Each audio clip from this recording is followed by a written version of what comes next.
Hello friends, this is Aftab Haider और आप देख रहे हैं आफ्ताब स्पीक्स। आफ्ताब स्पीक्स में आज हम चर्चा करेंगे यूएस अफ़गान कॉन्फ्लिक्ट की। यह यूएस अफ़गानिस्तान कॉन्फ्लिक्ट है क्या और इसकी शुरुआत कैसे हुई और आज इस कॉन्फ्लिक्ट का क्या नतीजा निकला। तो आइए सबसे पहले शुरुआत करते हैं। बात साल 2001 की है, जब कुछ आतंकवादी संगठनों के द्वारा अमेरिका में एक बड़ी आतंकवादी घटना को अंजाम दिया गया, जिसको विश्व भर में 9/11 के नाम से जाना जाता है। इस आतंकवादी घटना में अमेरिका के लगभग 3000 नागरिक मारे गए। अमेरिका की आज़ादी के बाद से ये अमेरिका में अब तक की सबसे बड़ी आतंकवादी घटना थी, जिसमें करीब अमेरिका के 3000 से अधिक नागरिक मारे गए। इस घटना के बाद अमेरिका बौखला गया और अमेरिका में उस समय जॉर्ज डब्ल्यू बुश की सरकार थी, यानी कि जॉर्ज बुश सीनियर की सरकार थी।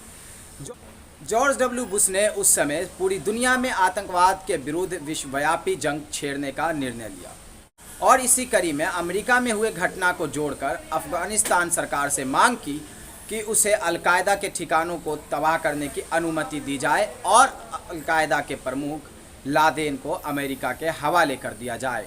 उस समय अफ़गानिस्तान में तालिबान की सरकार थी और तालिबान लगभग देश के 95% हिस्से पर उस समय कब्जा जमाए हुआ था, यानी कि अफ़गानिस्तान का लगभग 95% हिस्सा उस समय तालिबान के नियंत्रण में था। अतः तालिबान सरकार ने अफ़गानिस्तान से अलकायदा के ठिकानों को नष्ट करने और लादेन को वापस करने के लिए अमेरिका से सबूतों की मांग कर दी और कहा कि उसे इस प्रकार के सबूत दिए जाए जिससे इस बात का खुलासा हो कि अमेरिका में हुए आतंकवादी घटना में लादेन का हाथ था।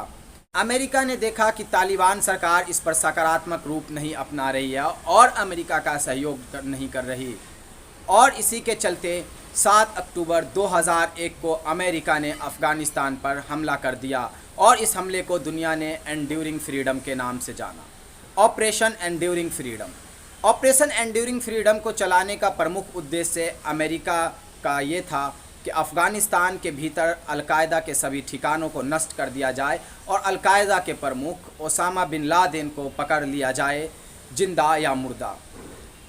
परंतु ये इतना आसान नहीं था जितना अमेरिका ने सोचा और इसके लिए अमेरिका को अफ़गानिस्तान में एक लंबा संघर्ष करना पड़ा। उसी संघर्ष की कड़ी में अमेरिका ने बहुत कुछ खो दिया, लेकिन उसे हासिल क्या हुआ, यहाँ तक कि इस संघर्ष में जब ये संघर्ष शुरू हुआ सन 2001 को 7 अक्टूबर सन 2001 से जब ये संघर्ष शुरू हुआ तब से लेकर अब तक यानी 2021 तक अफ़गानिस्तान में 71 हज़ार से अधिक अफ़गानिस्तान के सिविलियंस यानी कि नागरिक मारे जा चुके हैं। वहीं दोनों पक्षों के लड़ाके भी बड़ी संख्या में मारे गए, जिसमें 7000 यूएस लड़ाके शामिल है, यानी कि अमेरिका के 7000 से अधिक सैनिक मारे गए हैं। वहीं तालिबान के सैनिकों और लड़ाकों के मारे जाने के आधिकारिक आंकड़ों की पुष्टि नहीं हो पाई। आगे बढ़ते हैं। अफ़गानिस्तान में एक लंबा संघर्ष हुआ और अमेरिका ने अफ़गानिस्तान में कहर बरपा दिया। इस कहर के बाद और इस युद्ध के बाद अमेरिका ने अफ़गानिस्तान की अर्थव्यवस्था को चौपट कर दिया और अफ़गानिस्तान के प्रमुख शहरों में मिलिट्री बेस बना लिए और धीरे धीरे लगभग 1 साल के बाद यानी कि सन 2001 से सन 2000 के बीच अमेरिका ने पूरे अफ़गानिस्तान से तालिबान के नियंत्रण को ख़त्म कर तालिबान को सत्ता से उखाड़ फेंका और वहाँ पर एक अपनी कठपुतली सरकार बैठा दी, जिसे जिरगा असेंबली का नाम दिया गया और इसका प्रमुख हामिद करजई को चुन लिया गया। इसके बाद की कहानी भी बड़ी दिलचस्प रही। जैसे ही अफ़गानिस्तान के प्रमुख हामिद करजई बने, उन्होंने अफ़गानिस्तान में नियंत्रण स्थापित करने की कोशिश की और इसके लिए अफ़गानिस्तान नेशनल सिक्योरिटी फोर्सेस की स्थापना की गई। अफ़गानिस्तान नेशनल सिक्योरिटी फोर्स वैसे ही है जिसको दुनिया भर के अधिकतर देशों ने अफ़गानिस्तान की आधिकारिक मिलिट्री के तौर पर मान्यता दे रखी है और इसी मिलिट्री फोर्स के जरिए अफ़गानिस्तान के आधिकारिक नेता अफ़गानिस्तान के शासन व्यवस्था को चलाने की कोशिश करते रहे। अमेरिका ने तालिबान को सत्ता से तो उखाड़ फेंका, परंतु तालिबान के नेता और इसके लड़ाके खत्म नहीं हुए। वो विभिन्न प्रकार के ठिकानों में जाकर छुप गए। उन पहाड़ी दर्रों में उन्होंने शरण ले लिया और अपने पड़ोस के देशों में चले गए। वहाँ से उन्होंने अपने ऑपरेशन को जारी रखा और जो कॉन्फ्लिक्ट था, जो संघर्ष था, वो अमेरिकी सेना और अफ़गानिस्तान लड़ाकों के बीच जारी रहा। असल में तालिबान एक देवबंदी समूह है और ये अफ़गानिस्तान में शरिया को स्थापित कर उन्हीं नियमों के हिसाब से शासन व्यवस्था लागू करना चाहता है। और 2001 से पहले भी तालिबान ने बहुत हद तक अफ़गानिस्तान में शरिया व्यवस्था को लागू कर दिया था और उसी के हिसाब से अफ़गानिस्तान की राजनीतिक व्यवस्था को चलाया जा रहा था। परंतु इसमें दोनों सब पक्षों के बीच 2001 से 2021 तक जो संघर्ष होता रहा उसमें अमेरिका और अफ़गानिस्तान दोनों को ही कुछ नहीं मिला, बल्कि दोनों ही पक्षों को जान माल की बहुत ज़्यादा हानि हुई और अफ़गानिस्तान की अर्थव्यवस्था डूब गई, जिससे आम नागरिकों का जनजीवन बहुत ही मुश्किल हो गया। महंगाई और बेरोज़गारी बेतहाशा बढ़ गई, शिक्षा का स्तर भी बहुत ज़्यादा ख़राब हो गया और गरीबियों की संख्या में लगातार इजाफा होता गया। अब बात करते हैं कि इस लंबे संघर्ष के बाद जब अमेरिका और अफ़गानिस्तान के संगठन तालिबान को कुछ भी प्राप्त नहीं हुआ तो वो बातचीत का रास्ता अपनाने को तैयार हुए। अमेरिका और अफ़गानिस्तान के बीच इस पर लंबे समय तक वार्तालाप होती रही, विभिन्न देशों ने मध्यस्थता करने की कोशिश की और आखिरी बैठक में ये फैसला लिया गया कि अब अमेरिका अफ़गानिस्तान से अपने लड़ाकों को निकाल लेगा और अमेरिका के अलावा जिन देशों के लड़ाके अफ़गानिस्तान में अमेरिकी फोर्सेस की तरफ से लड़ रहे थे वो सब अफ़गानिस्तान छोड़ देंगे। उनके अफ़गानिस्तान छोड़ने के बाद लगभग अफ़गानिस्तान में जो सत्ता की पकड़ है और जो अफ़गानिस्तान में नियंत्रण है वो तालिबान के पास चला जाएगा। अमेरिकी सेना के अफ़गानिस्तान से निकल जाने के बाद पूरे अफ़गानिस्तान और इसके इलाकों पर लगभग तालिबान का नियंत्रण स्थापित हो जाएगा और तालिबान एक बार फिर से शरिया कानून को लागू कर इस्लामिक शासन की स्थापना के लिए तत्पर होगा। इस पूरे प्रकरण में सन 2001 से लेकर 2021 तक इस युद्ध में अमेरिका ने लगभग 2.26 ट्रिलियन अमेरिकी डॉलर खर्च किया और इससे कहीं ज़्यादा जान माल का नुकसान हुआ। इसके विपरीत अफ़गानिस्तान की अर्थव्यवस्था चौपट हो गई, आम नागरिकों का जनजीवन बेहाल हो गया और तालिबान की शक्ति में दिनों दिन इजाफा होता गया। तालिबान किसी भी रूप में कमज़ोर नहीं पड़ा, इसके लड़ाके बढ़ते रहे और वो लड़ते रहे। एक सवाल होता है कि आखिर तालिबान को फंडिंग कहाँ से हो रही थी? क्या जिस दौर में अफ़गानिस्तान में अमेरिका ने तालिबान को सत्ता से उखाड़ फेंका तब भी अफ़गानिस्तान के कुछ हिस्सों पर तालिबान का नियंत्रण था? ऐसा माना जाता है कि अफ़गानिस्तान में अफ़ीम की खेती कर तालिबान ने अरबों डॉलर कमाया और उसे दुनिया भर के दूसरे चरमपंथी समूहों से आर्थिक सहायता मिलती रही और इन्हीं सारी सुविधाओं के बल पर तालिबान ने अफ़गानिस्तान से अमेरिका को हटने के लिए विवश कर दिया।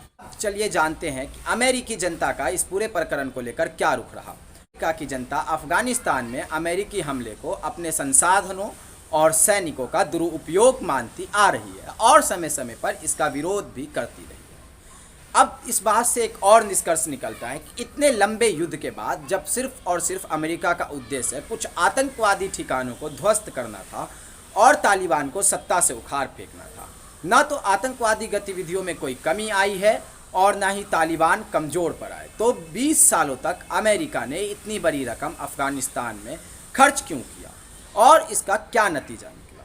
इसका ये नतीजा निकला कि इसका कुछ भी नतीजा नहीं निकला और एक बार फिर सत्ता में अफ़गानिस्तान की वापसी हो रही है। पिछले दिनों अफ़गानिस्तान के प्रवक्ता ने एक बयान जारी करके कहा कि अफ़गानिस्तान का लगभग 85% हिस्सा अब तालिबान के नियंत्रण में आ चुका है।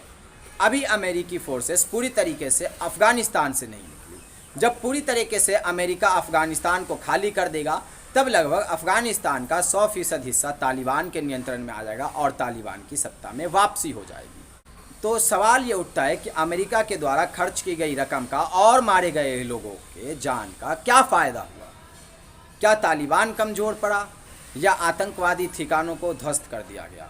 अगर दोनों ही चीज़ों में अमेरिका असफल रहा है तो ये अपने आप में एक प्रश्न चिन्ह है। दुनिया भर में अमेरिका ने आतंकवाद को ख़त्म करने का जो एक ठेका लिया हुआ है, कॉन्ट्रैक्ट लिया हुआ है, दुनिया भर के देशों में इतिहास गवाह है। अमेरिका जहां कहीं भी आतंकवाद को ख़त्म करने के लिए किसी देश पर स्ट्राइक करता है, उस देश में आतंकवाद तो ख़त्म नहीं होता लेकिन देश की अर्थव्यवस्था और उसकी राजनीतिक स्थिति बिल्कुल जर्जर हो जाती है। अब अमेरिका और विश्व समुदाय के सामने चुनौती इस बात की है कि जर्जर हो चुके अफ़गानिस्तान की अर्थव्यवस्था और उसकी संरचना के पुनर्निर्माण को किस तरह स्थापित किया जाएगा, वहाँ के नागरिकों के जीवन को किस तरह से उच्च बनाया जाएगा। यानी कि जीवन स्तर जो निम्नतम हो चुका है और पूरी तरह से गिर चुका है, बेहाल हो चुका है, बेरोजगारी और भूखमरी से मौतें हो रही है, उसको किस तरह से रोका जाएगा। अगर ये संघर्ष 20 साल तक नहीं चलता तो शायद अफ़गानिस्तान की आर्थिक स्थिति जिस तरह से आज है उससे बेहतर होने की उम्मीद की जा सकती थी। अब इसका जिम्मेदार विश्व समुदाय होगा, क्योंकि विश्व समुदाय ने अमेरिका के इस हमले को पूर्ण सहयोग और समर्थन दिया था। अब देखना यह है कि विश्व समुदाय जब अमेरिका निकल जाता है अफ़गानिस्तान से, उसके बाद अफ़गानिस्तानी अर्थव्यवस्था को दोबारा से खड़ा करने के लिए और इसके नागरिकों के जीवन को बेहतर बनाने के लिए किस तरह से अफ़गानिस्तान की मदद करता है और किस तरह तालिबान के साथ अपने संबंध स्थापित करता है। दूसरी ओर ये बताना भी ज़रूरी है कि दुनिया भर के अधिकतर देशों और उनकी सरकारों ने अनौपचारिक रूप से तालिबान को अफ़गानिस्तान के कर्ता धर्ता के रूप में मान्यता दे दी। तो ये अफ़गानिस्तान में अमेरिका अफ़गानिस्तान संघर्ष का, यानी कि अमेरिका और तालिबान संघर्ष का पूरा प्रकरण था। धन्यवाद।